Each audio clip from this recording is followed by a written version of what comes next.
51 నిమిషాలకు తుది శ్వాస విడిచినట్టుగా కూడా డాక్టర్లు చెబుతూ ఉన్నారు. Right, Telangana bureau chief Kiran మనకు అందుబాటులో ఉన్నారు. సో 6 రోజులుగా కూడా ఆయన హాస్పిటల్లో అలసిపోయి మొత్తంగా చనిపోయినట్టుగా కూడా తెలుస్తుంది. డాక్టర్లు కూడా నిన్న అర్ధరాత్రి ధృవీకరించారు కిరణ్. సో మరి కాసేపట్లో కూడా ఇప్పటికే బీఆర్ఎస్ నాయకులు కార్యకర్తలు అందరూ కూడా ఆయన స్వగ్రామానికి తీసుకువెళ్తారు, అక్కడికి చేరుకుంటామంటూ కూడా చెప్తున్న పరిస్థితి. బీఆర్ఎస్ మొత్తం క్యాడర్ అంతా కూడా చాలా దిగ్భ్రాంతిలో మునిగిపోయినట్టుగా తెలుస్తోంది. డీటెయిల్స్ ఏంటి కిరణ్? హిమబిందు, తెలంగాణ ఉద్యమకారుడు నర్సంపేట మాజీ ఎమ్మెల్యే పెద్ది సుదర్శన్ రెడ్డి ఇక లేరన్న వార్తతో కుటుంబ సభ్యులు, బంధువులు, అభిమానులు, బీఆర్ఎస్ పార్టీ కార్యకర్తలంతా శోక సంద్రంలో మునిగిపోయారు. నర్సంపేట నియోజకవర్గంలో విషాద ఛాయలు అలుముకున్నాయి.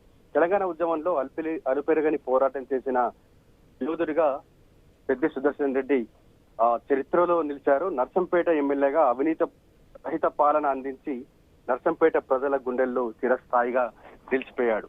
ఊహించని ఘటన నర్సంపేట నియోజకవర్గాన్ని ఒకంత షాక్ గురి చేసిందని చెప్పొచ్చు. 6 రోజుల క్రితం సుదర్శన్ రెడ్డి అనారోగ్యంతో గురయ్యారు. ఆ తర్వాత ఆసుపత్రిలో చేరారు.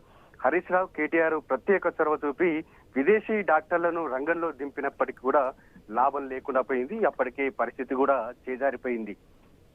గత రాత్రి తుది శ్వాస విడిపోవడంతో కూడా బీఆర్ఎస్ పార్టీ కార్యకర్తలంతా కూడా శోక సంద్రంలో మునిగిపోయినటువంటి పరిస్థితి అయితే ఉందని చెప్పొచ్చు.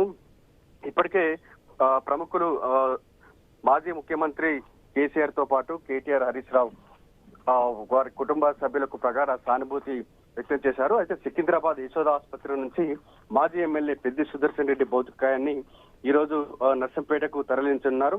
ఈ కార్యక్రమంలో బీఆర్ఎస్ పార్టీ శ్రేణులు, కుటుంబ సభ్యులు పెద్ద ఎత్తున పాల్గొనున్నారు. పెద్ద ఎత్తున అభిమానులు అక్కడికి చేరుకోనున్నటువంటి నేపథ్యంలో అక్కడ అన్ని ఏర్పాట్లు అయితే చేసిన పరిస్థితులు అయితే ఉన్నాయని చెప్పొచ్చు. దుగ్గొండి మండలం గిరినిబావి నుంచి కూడా సుదర్శన్ రెడ్డి భౌతిక కాయాన్ని భారీ ర్యాలీగా నర్సంపేటకు తీసుకెళ్లేందుకు కూడా పార్టీ నాయకత్వం అన్ని ఏర్పాట్లు అయితే చేసిన పరిస్థితి అయితే ఉందని చెప్పొచ్చు. నర్సంపేట నియోజకవర్గ కేంద్రంలో ప్రజల సందర్శనార్థం, అదేవిధంగా అభిమానుల సందర్శనార్థం కూడా కొంతసేపు భౌతిక కాయాన్ని ఉంచనున్నారు. అశేష జనవాహిని నివాళులు అర్పించే అవకాశం ఉన్నటువంటి నేపథ్యంలో బీఆర్ఎస్ పార్టీ నాయకత్వం మొత్తం కూడా అక్కడే ముహరించి ఉందని కూడా తెలుస్తా ఉంది.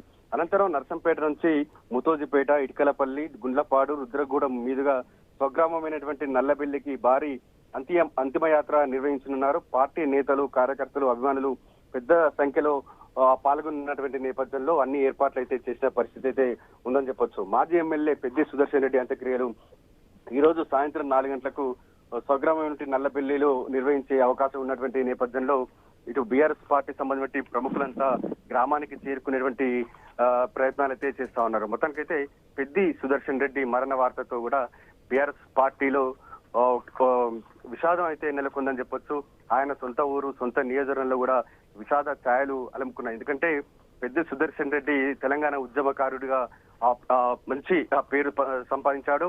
మాజీ ఎమ్మెల్యేగా, నర్సంపేటలో మాజీ ఎమ్మెల్యేగా కూడా ఆయన ఎమ్మెల్యేగా ఉన్నటువంటి కాలంలో అవినీతి రహిత పాలన అందించి ప్రజల గుండెల్లో చిరస్థాయిగా నిలిచిపోయినటువంటి పెద్ది సుదర్శన్ రెడ్డి ఇక లేరు అన్న వార్తతో కూడా నర్సంపేట నియోజకవర్గ ప్రజలంతా కూడా ఆ శోక సంద్రంలో మునిగిపోయారు. హిమబిందు.